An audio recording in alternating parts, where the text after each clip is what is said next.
Guys, maghihiwa tayo ng ating papaya for ayan guys dito.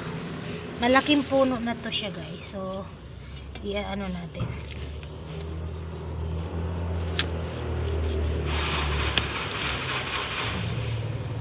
Ayan siya.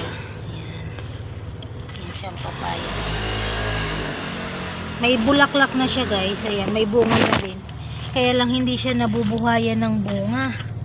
Kaya, ang gagawin natin guys, lagyan natin ng magic. Ayan, ima-magic natin siya para siya magkaroon ng bunga. Hihiwaan natin. Ayan. Pa-cross siya guys, pa-cross. Ayan. As of now, ilalagay din natin yan. So, ayan po.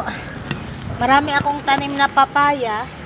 Kasi nga, si grandfather is papaya yung kanyang kinakain na prutas.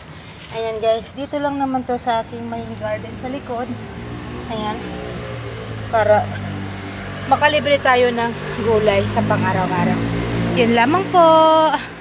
God bless everyone. Please don't forget like and subscribe my YouTube channel, Magus Vlog, para updated po kayo sa aking OFW life. Ayan.